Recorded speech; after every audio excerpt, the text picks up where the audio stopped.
തിരികെ വരുമ്പോൾ വളരെ പ്രധാനപ്പെട്ട ഒരു വാർത്തയിലേക്ക് നമ്മൾ പോവുകയാണ്. ശബരിമല വിഷയത്തിലെ മുൻ നിലപാടുകളിൽ നിന്നെല്ലാം സംസ്ഥാന സർക്കാരും ഇടതുമുന്നണിയും CPM നേതൃത്വവും യു-ടേൺ അടിക്കുന്നു എന്നതാണ്. പൂർണ്ണമായ പിന്നോട്ട് പോക്കാണ് സംഭവിക്കുന്നത്. ആഗോള അയ്യപ്പ സംഗമത്തിന് പിന്നാലെ യുവതീ പ്രവേശന സത്യവാങ്മൂലത്തിൽ നിന്നും സർക്കാർ പിന്മാറാനുള്ള നീക്കമാണ്. യുവതീ പ്രവേശനത്തെ അനുകൂലിച്ച് നൽകിയ സത്യവാങ്മൂലം പുനഃപരിശോധിക്കാനുള്ള നിയമസാധ്യത തേടുമെന്നാണ് ദേവസ്വം ബോർഡിന്റെ നിലപാട്. ശബരിമലയിൽ ആചാരാനുഷ്ഠാനങ്ങൾ കൃത്യമായി പാലിക്കണമെന്ന നിലപാട് കോടതിയിൽ അറിയിക്കാനാണ് ദേവസ്വം ബോർഡ് ഒരുങ്ങുന്നത്. യുവതീ പ്രവേശനത്തിനെ അനുകൂലിച്ചുകൊണ്ടുള്ള ദേവസ്വം ബോർഡിന്റെയും സർക്കാരിന്റെയും നിലപാട് പുനഃപരിശോധിക്കണമെന്ന ആവശ്യം NSS അടക്കമുള്ള സംഘടനകൾക്കും പുറമെ വിവിധ സംഘപരിവാർ സംഘടനകളും ഉയർത്തിയിരുന്നു. ശബരിമല വിഷയത്തിൽ ഇതോടെ പൂർണ്ണമായ പിന്നോട്ട് പോക്കാണ് സർക്കാർ ഉദ്ദേശിക്കുന്നത്. ശബരിമല സമരകാലത്ത് എടുത്ത കേസുകളിൽ ചിലത് പുനഃപരിശോധിക്കുമെന്ന് നേരത്തെ CPM-ലെ നേതാക്കളും നിലപാടെടുത്തു. യുവതി പ്രവേശനവുമായി ബന്ധപ്പെട്ട ദേവസ്വം ബോർഡിന്റെ സർക്കാരിന്റെ നിലപാട് തിരുത്തി സുപ്രീം കോടതി നിലപാട് അറിയിക്കണം, അത് പരസ്യമായി പ്രഖ്യാപിക്കണം. ആ വിഷയം പരിഗണനയിലുണ്ടോ? ശബരിമലയുടെ ആചാരങ്ങളും അനുഷ്ഠാനങ്ങളെയും സംബന്ധിച്ച് ബഹുമാനപ്പെട്ട സുപ്രീം കോടതിയിലെ ശ്രദ്ധയിൽപ്പെടുത്താൻ ഞങ്ങൾ ദേവസ്വം ബോർഡ് പരിശ്രമിക്കും. അത് പിന്നെ സുപ്രീം കോടതി തീരുമാനിക്കട്ടെ. ഞങ്ങൾ പറഞ്ഞല്ലോ, അതുമായി ബന്ധപ്പെട്ട് നിയമവിദഗ്ധരുമായി കൂടി ആലോചിച്ച് ശബരിമലയിലെ ആചാരാനുഷ്ഠാനങ്ങൾ നമുക്ക് ബഹുമാനപ്പെട്ട സുപ്രീം കോടതിയെ ബോധ്യപ്പെടുത്താൻ ബോർഡ് പരിശ്രമിക്കും. നമ്മൾ കേട്ടത് Thiruvithamkoor Devaswom board president PS പ്രശാന്തിന്റെ വാക്കുകളാണ്. എന്നാൽ CPM സംസ്ഥാന സെക്രട്ടറി MV ഗോവിന്ദനും സമാനമായ ഒരു നിലപാടിലേക്ക് തന്നെ വരികയാണ്. ഈ വിഷയത്തിൽ വളരെ കരുതലോടെ CPM കൈകാര്യം ചെയ്യുന്നു എന്നതിൻ്റെ സൂചന കൂടിയാണ് MV ഗോവിന്ദന്റെ വാക്കുകൾ. ശബരിമല യുവതീ പ്രവേശനം കഴിഞ്ഞ അധ്യായമെന്ന് CPM സംസ്ഥാന സെക്രട്ടറി MV ഗോവിന്ദന്റെ നിലപാടെടുക്കുന്നു. CPM വിശ്വാസികൾക്കൊപ്പമാണ്. തിരുവിതാംകൂർ ദേവസ്വം ബോർഡാണ് അയ്യപ്പ സംഗമം നടത്തുന്നത്. രാഷ്ട്രീയമായി മതത്തെയും വിശ്വാസത്തെയും കൈകാര്യം ചെയ്യുന്ന വർഗീയവാദികൾക്ക് മാത്രമേ വ്യത്യസ്ത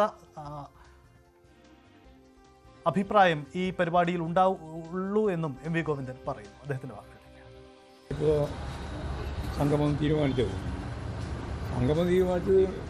ദേവസ്വം ബോർഡാണ്. ലോകത്തിൻ്റെ വിവിധ മേഖലയിലുള്ള ആളുകളുടെ ആവശ്യം കൂടി കണക്കിലെടുത്തുകൊണ്ട് അവർ തീരുമാനിച്ചതാണ് എന്ന് ദേവസ്വം ബോർഡ് പ്രസിഡന്റ് തന്നെ വ്യക്തമാക്കിയിട്ടുണ്ട്.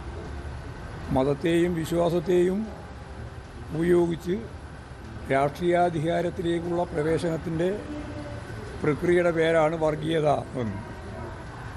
അപ്പോൾ ആ വർഗീയവാദികളാണ് അതിൽ നിന്ന് വ്യത്യസ്തമായ നിലപാടുകൾ സ്വീകരിച്ച് മുമ്പോട്ടേക്ക് പോകുന്നത്. വിശ്വാസികളല്ല. വർഗീയവാദികൾക്ക് വിശ്വാസമൊന്നുമില്ല. വിശ്വാസം ഒരു ഉപകരണമായിട്ട് ഉപയോഗിക്കുന്നവരാണ് വർഗീയവാദികൾ. ആ വർഗീയവാദികളുടെ പ്രചാരവേലയോടൊപ്പം ചേർന്ന് നിൽക്കാൻ communist party of India, Marxist ഇല്ല. വിശ്വാസികൾക്കൊപ്പമാണ് ഞങ്ങൾ. ഇടതുപക്ഷ സർക്കാർ അയ്യപ്പ വിശ്വാസത്തെ അംഗീകരിക്കുന്നുണ്ടോ എന്നുള്ളതാണ് അടുത്ത ചോദ്യം. അതാണ് ഞാൻ പറഞ്ഞത്. വിശ്വാസികൾക്കൊപ്പമാണ് CPIM. പിന്നെ ഇടതുപക്ഷ ജനാധിപത്യ മുന്നണി ഗവൺമെൻറ്റിനെ പറ്റി പ്രത്യേകിച്ച് പറയണ്ടല്ലോ. തൃശ്ശൂരിലാണ് MV ഗോവിന്ദൻ ഈ പ്രതികരണം നടത്തിയെന്ന് മനസ്സിലാക്കുന്നു. എന്തായാലും ഈ വിഷയത്തിൽ CPM എല്ലാ അർത്ഥത്തിലുമുള്ള പിന്നോട്ട് പോക്ക് കൂടിയാണ് സംഭവിക്കുന്നത്. VV അരുൺ നമുക്കൊപ്പം ചേരുന്നു. അരുൺ, സുപ്രധാനമാണ് ഈ വിഷയത്തിൽ ദേവസ്വം ബോർഡും സർക്കാരും സ്വീകരിക്കുന്ന നിലപാട്. ദേവസ്വം ബോർഡ് പ്രസിഡന്റ് ഇന്നലെ പറഞ്ഞതിന് സമാനമായ നിലപാടിലേക്ക് തന്നെ CPM നേതൃത്വവും വരുന്നു. അങ്ങനെയെങ്കിൽ എല്ലാ അർത്ഥത്തിലുമുള്ള ഒരു പിന്നോട്ട് പോക്ക്. തെരഞ്ഞെടുപ്പാണ് മുന്നിൽ വരുന്നത്. ആ സാധ്യതകളൊക്കെ മനസ്സിലാക്കി അയ്യപ്പ സംഗമം ഒരു വശത്ത് മുൻ നിലപാടുകൾ മാറ്റുന്നു. ശബരിമല സമരകാലത്തെ ചില കേസുകളിൽ നിന്ന് പിന്നോട്ട് പോകുമെന്ന് സൂചന നൽകുന്നു. എല്ലാ അർത്ഥത്തിലും വിശ്വാസികളെ ഒപ്പം നിർത്തുക, അതാണോ CPM നിലപാട്? വിശ്വാസികൾക്കൊപ്പമാണ് CPIM. വളരെ കൃത്യമായി CPM-ന്റെ സംസ്ഥാന സെക്രട്ടറി MV ഗോവിന്ദൻ നിലപാട് പറയുകയാണ്.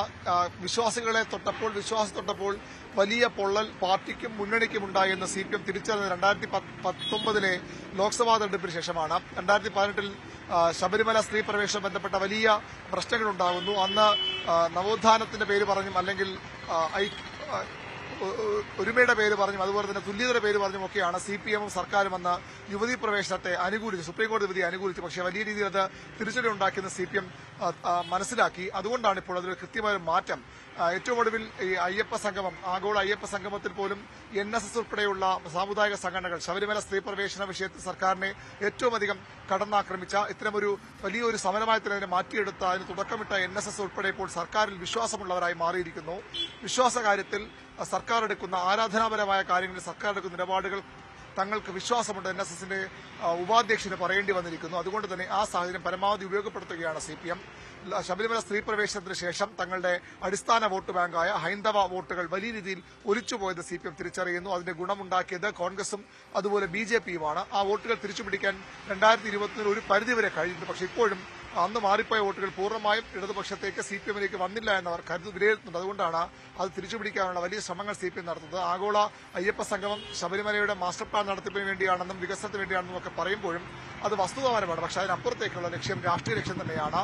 തങ്ങളുടെ അടിസ്ഥാന വോട്ട് ബാങ്ക് അയ്യപ്പന്റെ പേരിൽ നഷ്ടപ്പെട്ട വോട്ട് ബാങ്ക് അയ്യപ്പനോട് തിരിച്ചുപിടിക്കാനുള്ള CPMന്റെ ശ്രമത്തിന്റെ ഭാഗമാണ് ആഗോള അയ്യപ്പ സംഗമം. ഇപ്പോൾ ശബരിമല സ്ത്രീ പ്രവേശന വിഷയത്തിലും അതേ നിലപാട് CPM സ്വീകരിക്കുമ്പോൾ അത് ഒരുപക്ഷെ സുപ്രീം കോടതിയിൽ സർക്കാരിന്റെ സത്യവാങ്മൂലം ആ രീതിയിൽ ഉണ്ടാകുമെന്ന് ഇപ്പോൾ ഉറപ്പുവരാൻ കഴിയില്ല. അതിന് പകരം ദേവസ്വം ബോർഡ് വിശ്വാസപരമായ കാര്യങ്ങൾ തീരുമാനമെടുക്കേണ്ട ബോർഡ് ദേവസ്വം ബോർഡാണ്. അവർ ആ തീരുമാനമെടുക്കട്ടെ. ദേവസ്വം ബോർഡ് തങ്ങളുടെ സത്യവാങ്മൂലം പിൻവലിച്ചാലും സർക്കാർ അതിനെ എതിർക്കാൻ പോകില്ല. ഒരു പരിധി കടന്നു ഒരുപക്ഷെ വേണമെങ്കിൽ സർക്കാരും സത്യവാങ്മൂലം പിൻവലിക്കാനോ മരവിപ്പിക്കാനോ തയ്യാറായേക്കാം. പക്ഷേ ഇപ്പോൾ നമുക്ക് ലഭിക്കുന്ന സൂചന അനുസരിച്ച് സർക്കാർ ആ വിഷയത്തിൽ നേരത്തെ ഉള്ള നിലപാട് തുടരുന്നതിനപ്പുറത്തേക്ക് മൗനം തുടരാനാണ് സാധ്യത. പക്ഷേ ദേവസ്വം ബോർഡ് ആ സത്യവാങ്മൂലം പിൻവലിക്കാൻ ശബരിമലയിൽ സ്ത്രീ പ്രവേശനം വേണ്ട നിലപാടിലേക്ക് എത്താൻ ദേവസ്വം ബോർഡ് തയ്യാറായേക്കും. അതിന്റെ വ്യക്തമായ സൂചനയാണ് ഇന്നലെ Thiruvithamkoor Devaswom board president PS Prashanth നൽകിയത്. നിയമവിദഗ്ധരുമായി കൂടിയാലോചിച്ച ശേഷം ഈ തീരുമാനമെടുക്കും. ഉടനെയൊന്നും ഈ ഭരണഘടനാ ബെഞ്ചിന് മുന്നിലുള്ള വിഷയം കോടതിയിൽ പരിഗണിക്കുക വരുന്നില്ല. അപ്പോഴും ഇതൊരു രാഷ്ട്രീയ നിലപാടായി കൂടി കണ്ടുകൊണ്ട് ശബരിമല സ്ത്രീ പ്രവേശനം വേണ്ട എന്ന നിലപാടിലേക്ക് ദേവസ്വം ബോർഡ് മാറിയാൽ അതിന്റെ ഗുണം സ്വാഭാവികമായി കിട്ടാൻ പോകുന്നത് CPMനും സർക്കാരും തന്നെയാകും. SNDPയെയും NSSനെയും ഒക്കെ കൂടുതൽ അടുപ്പിക്കാൻ തങ്ങളിൽ നിന്ന് വിട്ടുപോയ ഹൈന്ദവ വോട്ടുകൾ ഹിന്ദു വോട്ടുകൾ കൂടുതൽ കൊണ്ടുവരാൻ ഈ ശ്രമം അല്ലെങ്കിൽ ഈ നീക്കങ്ങൾ സഹായിക്കുമെന്ന് ഉറച്ച പ്രതീക്ഷയിലാണ് CPM നേതൃത്വം. അരുണ്, വളരെ തന്ത്രപരമായ ഒരു രാഷ്ട്രീയ നീക്കം എന്നുകൂടി വിലയിരുത്താം അല്ലേ? കാരണം ഇതിൽ CPM ലക്ഷ്യമിടുന്നത് ഒരു തെരഞ്ഞെടുപ്പ് രാഷ്ട്രീയമുണ്ട്, നഷ്ടപ്പെട്ട വോട്ടുകൾ തിരികെ കിട്ടുക എന്ന തന്ത്രമുണ്ട്, സംഘപരിവാറിൻ്റെ രാഷ്ട്രീയ സാധ്യത മുതലെടുക്കാനുള്ള നീക്കത്തെ അതിന് ബദലൊരുക്കുക എന്നുണ്ട്. ഒരുപക്ഷേ NSSുമായൊക്കെയുള്ള ഒരു മുൻധാരണ കൂടി ഇക്കാര്യത്തിൽ ഉണ്ടായിരിക്കാം. അതിൻ്റെ അടിസ്ഥാനത്തിലാവാം അയ്യപ്പ സംഗമത്തിലേക്ക് NSS ഒക്കെ പങ്കെടുക്കുക എന്ന നീക്കമൊക്കെ ഉണ്ടായത്. ആ സാധ്യത തള്ളിക്കളയേണ്ടതില്ല അല്ലേ? തീർച്ചയായിട്ടും ആ നിലപാട് തിരുത്തണം, മുൻ നിലപാട് തിരുത്തണം, അതിൽ മാപ്പ് പറയണമെന്ന് പല കോണുകളിൽ ആവശ്യം ഉയർന്നു വന്നിട്ടുണ്ട്. NSSന് ഇപ്പോൾ സർക്കാരിന്റെ അത്തരം നിലപാടുകളിൽ പൂർണ്ണ വിശ്വാസമാണ്. അതാണ് കഴിഞ്ഞ ദിവസം NSSന്റെ സംസ്ഥാന vice president M Sangeeth Kumar അടക്കമുള്ളവർ പ്രകടിപ്പിച്ചത്. ആ നിലപാട് നിൽക്കുമ്പോൾ സ്വാഭാവിക NSS പ്രത്യക്ഷത്തിൽ ഒരുപക്ഷെ അന്നത്തെ നിലപാട് തിരുത്തണമെന്ന് സർക്കാരിന്റെ സമ്മർദ്ദത്തിലാക്കുന്നതിൽ ആവശ്യപ്പെട്ടില്ലെങ്കിൽ പോലും അത്തരം ആവശ്യം അവർക്കുണ്ടാകാം. ഹൈന്ദവ സംഘടനകൾ സംഘപരിവാർ സംഘടനകൾ ആവശ്യപ്പെടുന്നത് തന്നെയാണ്. അന്ന് പറ്റിയ തെറ്റെന്ന് തുറന്നു പറയാൻ സർക്കാർ തയ്യാറാകണം. CPMന്റെ സംസ്ഥാന സമിതി യോഗം ചർച്ച ചെയ്ത് അംഗീകരിച്ച തെരഞ്ഞെടുപ്പ് അവലോകന റിപ്പോർട്ടിൽ അക്കാര്യം തുറന്നു പറയുന്നുണ്ട്. അവിടെ തന്ത്രപരമായ ചില വീഴ്ചകൾ ഉണ്ടായിട്ടുണ്ട്. അത് ഇനിയും കൂടുതൽ ഇപ്പോൾ നിലവിലുള്ള നിരവധി കേസുകൾ പിൻവലിച്ചു കഴിഞ്ഞു. കൂടുതൽ കേസുകൾ പിൻവലിക്കാൻ തയ്യാറാണെന്ന് മുഖ്യമന്ത്രി പിണറായി വിജയൻ തന്നെ കഴിഞ്ഞ ദിവസം വ്യക്തമാക്കിയത്. അതുകൊണ്ട് NSSന്റെ കൂടി ആഗ്രഹം കൂടിയാകാം സർക്കാർ നടപ്പാക്കുന്നത്. പരമാവധി അവരെ ചേർത്ത് തന്നെ സർക്കാർ ശ്രമിക്കുകയാണ്. നമുക്കറിയാം പിണറായി സർക്കാർ അധികാരത്തിൽ ഏറ്റവും അധികം ഈ 10 വർഷത്തിൽ ഏതാണ്ട് 10 വർഷമാകുമ്പോൾ ഏറ്റവും അധികം